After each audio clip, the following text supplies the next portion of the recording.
La crisis en Venezuela. Soy cristiano. ¿Qué hago? ¿Cómo respondo a esa crisis? Soy cristiano, vivo en Venezuela. ¿Qué debo hacer? ¿Debo tirarle piedra a los policías? ¿Quemar localidades? ¿Qué debo hacer? ¿O soy cristiano y vivo fuera de Venezuela? ¿Cómo debo responder a esto? ¿Solamente orar? Estas son algunas de las preguntas que se han levantado en estos días, en esta crisis que todo el mundo ha sido testigo. Y he visto algunos videos de algunas personas que han intentado responder estas preguntas, pero a mi opinión no lo han hecho de forma satisfactoria. Bueno, mi nombre es Josías de la Cruz, soy máster y candidato doctoral en Ciencias Bíblicas, y este podcast creamos contenido para mostrar que la Biblia todavía es relevante para nuestras vidas en el día a día y así ayudar a recuperar el amor por el Antiguo Testamento y por la Biblia en general. Y en este podcast precisamente vamos a tratar de contestar esas preguntas de forma bíblica, haciendo un poco de ciencias bíblicas también. Entonces, quédate hasta el final para que vea algunos puntos que vamos a compartir cruciales para responder, ya sea que vivas en Venezuela o fuera de Venezuela, a esta crisis humanitaria que hay en Venezuela.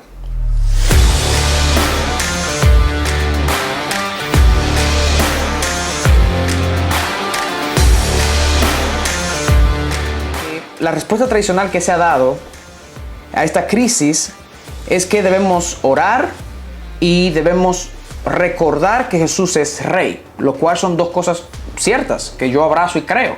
Debemos orar y recordar que Jesús es Rey. Y muchas personas lo dicen, bueno, la Biblia dice que debemos orar por nuestras autoridades, pero hay una crisis humanitaria real en Venezuela y tenemos que dar respuesta a esta crisis humanitaria real. Esto es un arte que se creó, que anda en las redes sociales y ha estado circulando en las redes sociales. Los resultados son obvios, también han sido evidentes en las redes sociales, aunque la dictadura obviamente lo ha escondido.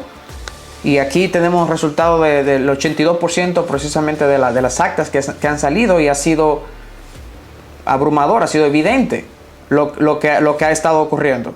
Como pueden ver aquí, los resultados son evidentes. Y la tiranía del presidente Maduro también se ha hecho evidente. Esta es otra imagen que comparte Eduardo Menoni, que su cuenta ha sido altamente vista en estos días, de cómo las autoridades están prácticamente oprimiendo a las personas que están protestando por el fraude electoral que ha ocurrido allí. Y así siguen ocurriendo muchísimas otras atrocidades, como esta imagen que presenta este policía, ¿verdad? Oprimiendo a esta mujer con su hijo ahí. O sea, lo que está ocurriendo allí es serio. Es una crisis humanitaria seria. ¿Ok? Entonces, ¿cómo debemos responder a esto? Y precisamente de eso que queremos conversar hoy. ¿Cómo debemos responder a esta realidad que está ocurriendo allí? Lo primero es que esas respuestas que se han dado, de que debemos orar y de que debemos recordar que Jesús es Rey, son válidas. Y yo creo pero es el punto de partida. Ahí debemos empezar. Claro, tenemos que empezar ahí. Pero no es una respuesta suficiente. Y le voy a explicar en un momento por qué. Y es precisamente por lo que vemos en Romanos 13. Que este texto se ha usado, permítanme compartirlo, este texto se ha usado muchas veces para explicar esto. Aquí vemos el texto. Entonces, en Romanos, versículos 3 y 4 se dice, porque los gobernantes no están para infundir el terror al que hace lo bueno, sino al que hace lo malo. Eso dice en el versículo 3. En el versículo 1 es el texto que muchas personas han usado. Sométase toda persona a las autoridades superiores, porque no hay autoridad que no provenga de Dios. O sea, ¿verdad? Tenemos que someternos. Entonces los cristianos luchan con esta idea de que nos tenemos que someter, pero esto es una dictadura, una tiranía. Pero el texto sigue diciendo, el que se opone a la autoridad se opone a lo constituido por Dios, y los que se oponen recibirán condenación para sí mismos. Pero aquí viene el versículo clave, porque los gobernantes no están para infundir el terror al que hace lo bueno. Esto es lo que no está ocurriendo con la dictadura de Maduro. Él está oprimiendo precisamente a los que hacen lo bueno. O sea, este texto no del todo nos dice cómo debe ser nuestro accionar completamente. No lo hace. Claro, nos dice que debemos someternos a esas autoridades. Ahora, estas autoridades no son las que se corresponden con lo que está ocurriendo en el caso de Maduro. Y hay muchas personas que dicen, sí, pero ahí dice eso. Sí, pero Pablo está hablando aquí, interpretándolo en su contexto, en el contexto romano, ¿verdad? En Roma. Pero Pablo se va a someter a esa autoridad hasta que esa autoridad contradiga la Biblia. Cuando esa autoridad contradiga la Biblia, los apóstoles le dirán, bueno, hay que obedecer a Dios antes que a los hombres. Que eso también lo vemos en las Escrituras. Entonces, esto aquí, este texto tenemos que tomarlo con pinza, ¿ok? ¿A qué Pablo se está refiriendo? Siempre y cuando esta autoridad castigue al malvado y premie al bueno. Cuando esta dinámica se dé, entonces hacemos esto. Bueno, eso no es lo que está ocurriendo en Venezuela. Eso por un lado, ¿ok? Eso por un lado. Otra cosa más que podemos decir es que no solamente tenemos este texto que habla de que debemos someternos a las autoridades en este sentido, aun cuando estas son dictatoriales. No, pero muchas veces se nos dice también, por ejemplo, en el caso de Jeremías 29:7, se nos dice que tenemos que procurar el bien de la ciudad. Obviamente aquí se está hablando a los exiliados que iban a Babilonia y decían, mira, procura el bien de esa ciudad. El versículo 7 dice, procura el bienestar de la ciudad a la cual los hace llevar cautivos. Rueguen por ella al Señor, porque en su bienestar tendrán ustedes bienestar. Y obviamente el contexto aquí es que estos estaban exiliados y ellos tenían que procurar el bienestar de esta ciudad. Incluso tenían que procurarlo como casándose, dándose en casamiento, eso es un aspecto social. Tenían que procurarlo también plantando huertos y comer del fruto de ellos, esto es el versículo 5, es un aspecto económico también. O sea, tenían que procurar el aspecto bienestar económico, social, etcétera, de la ciudad. ¿Ok? En ese sentido. Pero ¿por qué traigo esta colación? Es porque la Biblia, por un lado, a veces nos manda ¿verdad?, a orar y a someternos a la autoridad, etcétera. Por otro lado, nos manda a que tenemos que procurar el bienestar social, económico de una sociedad. Y pareciera ser como que, bueno, simplemente tenemos que procurar lo bueno, someternos, procurar el bienestar, y esa debe ser la vida del cristiano. No necesariamente. Tenemos confrontaciones, por ejemplo, en el caso de Juan el Bautista. En el caso de Juan el Bautista, lo pueden ver aquí, cuando claramente confrontó a la autoridad política en su momento, que era Herodes en ese caso. Lo podemos ver en el versículo 3 y 5, porque Herodes había prendido a Juan, lo había atado con cadenas y puesto en la cárcel por causa de Herodía, la mujer de su hermano. ¿Ok? ¿Y qué dice el versículo 4? Permítame leérselo en griego porque tiene un aspecto importante aquí. El versículo 4 dice, El enegen gar afto o Ioannes ukestin si ejin aften. En otras palabras, aquí está el versículo. La primera palabra que sale ahí, porque él estaba diciendo constantemente, le decía. Aquí traducen, le decía. Esto es algo que no ocurrió una sola vez. Él frecuentaba decírselo. No te es lícito tomar a tu mujer. ¿Qué hizo? Que aquí le está confrontando a la autoridad política de forma moral. Ok, no te es lícito. Y eso lo podemos ver también. Jesús confrontó a Pilato con el tema de la verdad. ¿Qué es verdad y qué no es verdad? Ok. Y los profetas confrontaban a las autoridades políticas de múltiples maneras. Y precisamente quisiera hacerle salvedad con este caso en particular, que es con el profeta Amós, cuando dijo lo siguiente en el versículo 5, ¿okay?, del capítulo 8, diciendo, cuando decían ellos, el profeta Amós está criticando a las autoridades, en este caso, políticas, y le decía, citándolo a ellos, porque ellos dicen, ¿cuándo pasará la luna nueva para que vendamos el trigo y el Shabbat o el Sabbat, el día de reposo, para que abramos los almacenes de trigo? En otras palabras, ¿cuándo pasarán esos días, verdad, de dedicarnos al Señor? No nos interesa nada religioso. ¿Cuándo es que vamos a hacer dinero? ¿Cuándo es que vamos a hablar de dinero? ¿Ok? Entonces, ¿para qué? Dicen ellos, para que reduzcamos el peso y aumentemos el precio, falsificando, una palabra importante en estos días, falsificando fraudulentamente las balanzas. ¿Qué era esto? Bueno, esto era un engaño económico que iban a hacer estos mercaderes, y también esto era permitido por los mismos dirigentes. O sea, Amós está contra el sistema prácticamente. diciéndole, mira, eso es corrupción, eso es fraudulento, eso es falsificación. ¿Ok? ¿Y cómo concluye? El versículo 7 dice, el Señor ha jurado por la gloria de Jacob no es más que él mismo, o sea, él ha jurado por él mismo, no me olvidaré jamás de todas las cosas que han hecho. O sea, el Señor no olvida ni pasa por alto esto. ¿Ok? El Señor no olvida ni pasa por alto esto. Eso es muy importante que lo tengamos pendiente. Así también, ustedes se imaginan, en el caso, por ejemplo, que en el caso de el famoso, ¿verdad?, Martin Luther King, ustedes se imaginan que Martin Luther King hubiera dicho, bueno, no, mi única función es orar y saber y recordar que Jesús es Rey. Ojo, yo no estoy minimizando la oración y esa idea de que no, eso es prioridad, pero no es lo único que debemos hacer. No es lo único que debemos hacer. Y quédense un momento más porque les voy a explicar un momento cuáles son los puntos principales que debemos hacer como creyentes. ¿Ok? Pero es interesante observar la vida de otras personas como Martin Luther King y otros líderes cristianos, ¿ok?, bíblicos, que fueron bíblicos e hicieron uso del texto bíblico para saber qué hacer. ¿Ok? Empezando orando, empezando reconociendo que Dios está en control, pero tomando una acción específica. Y ese es el punto que quiero hacer. Y es interesante porque en este artículo, precisamente de Martin Luther King, que usaba mucho a los profetas, como leímos, y usaba mucho la historia del Éxodo, cómo abrogó, cómo contribuyó a la eliminación de la esclavitud en Estados Unidos. Imagínense que él se hubiera quedado con los brazos cruzados, era una esclavitud. Y él haciendo uso de las palabras de Tomás de Aquino, que por cierto, Tomás de Aquino no es de mi teólogo favorito por su posición, ¿verdad?, con respecto a los judíos e Israel, que creo que estaba completamente errado en esa posición, ¿ok?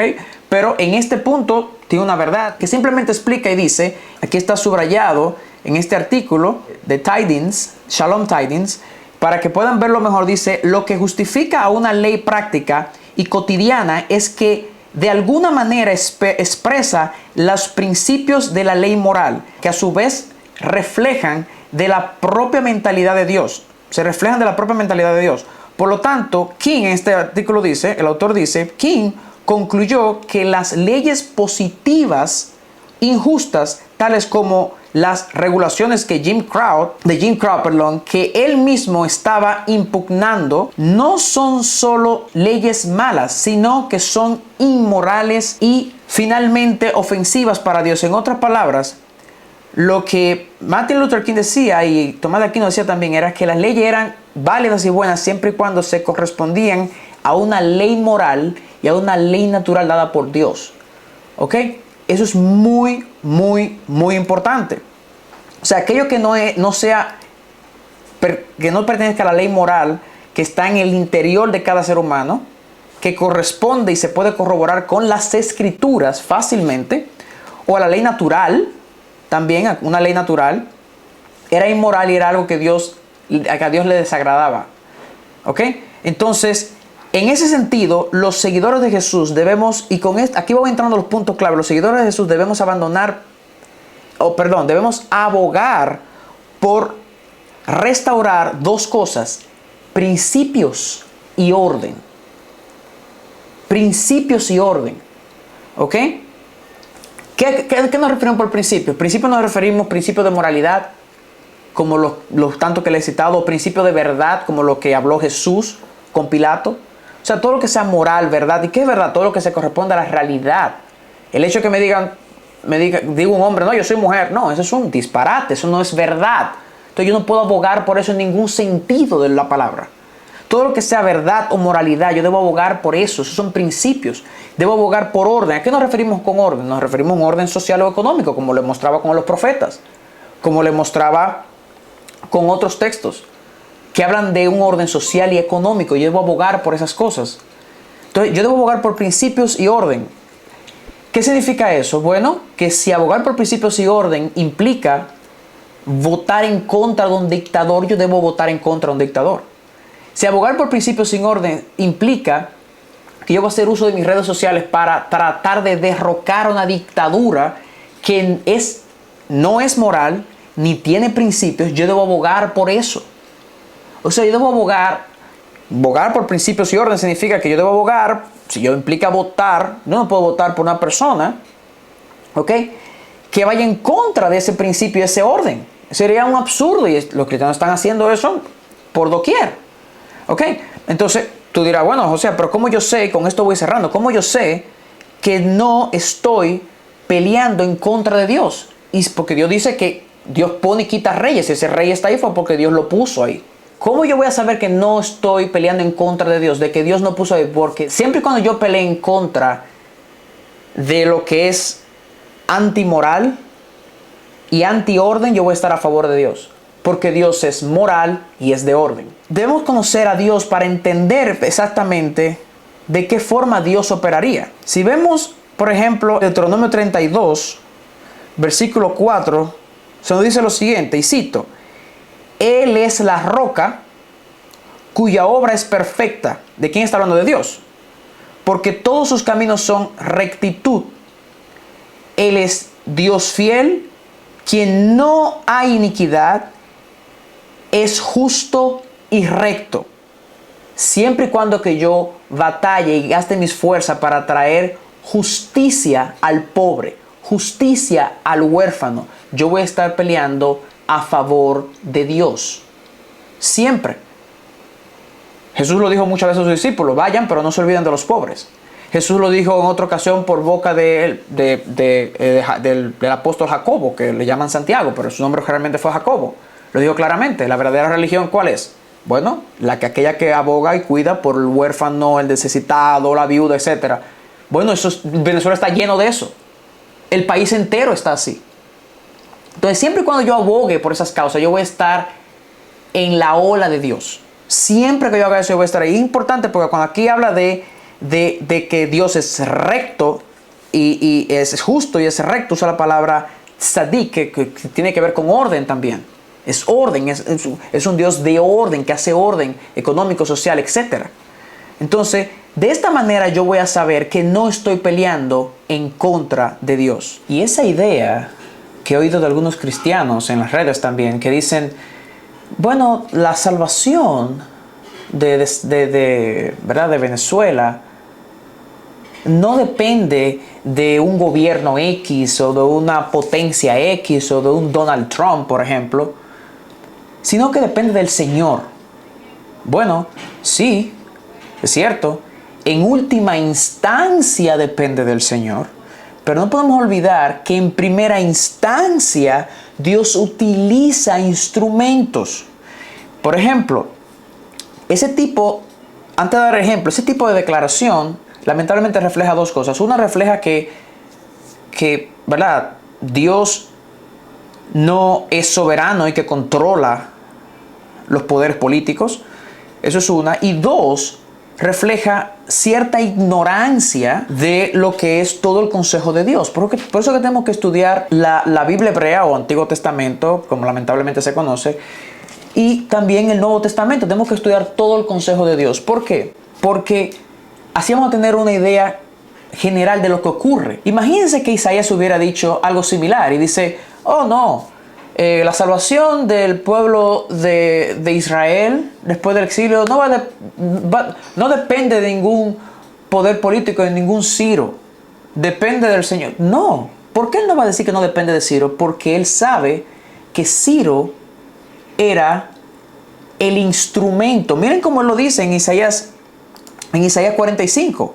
Y permítame, por ejemplo, el español aquí dice simplemente: así ha dicho el Señor a su ungido, ¿verdad? Pero interesante porque la palabra que utiliza en el hebreo es ahí, ¿verdad? Ko amar Adonai lishijo. Lishijo es meshijo. ¿Qué significa meshijo? Significa su Mesías, su elegido, pudiéramos traducir en este caso, su instrumento. Entonces, ¿qué significa eso? Bueno, Dios utilizó a esta autoridad política para llevar a cabo eso.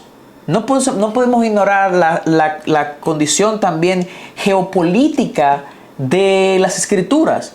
Cuando hablaba de los estados vasallos. ¿Qué son estados vasallos? Son estados que estaban por debajo, de cierta manera, de otros poderes, de otras potencias. ¿Ok? Y se debían a esas otras potencias en muchos aspectos. Entonces, similar a lo que ocurre en Venezuela. Venezuela está por debajo de otras potencias. Y otras potencias tienen influencia sobre Venezuela en ese sentido. Entonces, eso nos lleva de nuevo, nos retorna de nuevo como un círculo al texto que empezamos leyendo, Romanos capítulo 13. Y fíjense lo que dice Romanos capítulo 13. Hay que aprender a leer con atención, ¿ok? Fíjense lo que dice Romanos capítulo 13. Dice, y lo leo en español, dice, sométase toda persona, sométase toda persona, ¿ok? Sométase toda persona a las autoridades superiores, porque no hay autoridad que no provenga de Dios, y las que hay fueron instituidas por Dios, fueron constituidas por Dios. O sea, en otras palabras, lo que está diciendo es, cada persona aquí tiene una autoridad. O sea, cada persona tiene que someterse a una autoridad. Tiene una autoridad. En este caso, también incluye Maduro. Nicolás Maduro tiene una autoridad. Tiene otros poderes, otros estados por encima de él. Otras coaliciones, ¿verdad?, de poderes internacionales a los cuales Venezuela tiene que responder también. Entonces, en ese sentido, esas autoridades están puestas ahí por Dios también para castigar al malvado. O sea, el Romanos capítulo 13 puede ser aplicado a Maduro sin ningún problema. Entonces, ¿qué significa esto? No, si tú eres creyente, tenemos que entender lo siguiente si somos creyentes. Sí, es verdad, en última instancia es el Señor quien nos salva y quien salvará a Venezuela, es cierto. Pero no podemos ignorar que en primera instancia Él usa instrumentos políticos para hacerlo. Por lo tanto, si tú eres creyente y en tu círculo de influencia, tú puedes influenciar en alguna de estas reuniones, en alguna de estas autoridades internacionales, pues entonces debes hacerlo. Tenemos que abogar para que otras potencias, ¿verdad?, ayuden al pueblo de Venezuela con autoridad. Recuerden, Romanos capítulo 13 lo explica claramente. No en vano llevan la espada. Bueno, no en vano llevan la espada esas autoridades. No es nuestro llamado como creyentes incurrir en eso, pero las autoridades que están por encima de Maduro, a los cuales Maduro sí se debe, entonces sí pueden incurrir en eso. Entonces, tenemos que aprender a tomar todo el consejo de Dios para poder tener una idea clara de cómo Dios opera y cómo debemos operar y cómo bíblicamente sería lo correcto operar. Entonces, en conclusión, yo debo abogar por principios y debo abogar por orden. Y eso es lo que necesita Venezuela. Entonces, todo lo que podamos hacer, ¿ok?, sin violentar, ¿qué?, nuestros principios bíblicos, ¿ok?, de que reflejemos a Jesús como hablemos, de que el hecho de yo lanzar piedras y quemar localidades no va a solucionar nada, no va a reflejar ese accionar de Jesús, no lo va a hacer, para nada. Pero el hecho de que yo me manifieste en una protesta, de que yo vaya, de que ellos avancen, de que ellos masivamente avancen y proclamen la verdad de la injusticia, del fraude, eso es completamente válido y yo creo que eso debe ser hecho. Porque eso sería abogar por eso. Los profetas lo hicieron. Los apóstoles lo hicieron. ¿Ok? Los apóstoles dijeron, sí, vamos a respetar las autoridades, están puestas por Dios, hasta que esas autoridades contradigan la Biblia. Cuando esas autoridades contradigan la Biblia, entonces es necesario obedecer a Dios antes que los hombres. Bueno, el régimen de Maduro contradijo eso hace mucho tiempo atrás y lo sigue haciendo ahora de forma atroz. Entonces, como creyentes, y los creyentes que han cambiado el mundo, siempre han pensado de esa manera. ¿Cómo yo voy? Lo hizo Martin Luther King, lo hicieron muchos cristianos en la historia. ¿Cómo yo voy a abogar por principios bíblicos y orden bíblico, de forma que yo pueda reflejar a Jesús? Eso es lo que debemos hacer y empieza con oración, claro que sí. Empieza con oración, empieza reconociendo que Dios está en control, pero luego tenemos que poner en práctica lo que está en el texto y Yo creo que eso debemos hacerlo. Si no estamos en Venezuela, en el caso que no estemos en Venezuela, pues entonces usar nuestras redes sociales para abogar por esa verdad y ayudar a atacar la maldad. Entonces, no olvides compartir este video, no olvides darle un me gusta, no olvides suscribirte. Esto nos va a ayudar enormemente a nuestra pequeña comunidad aquí en este podcast.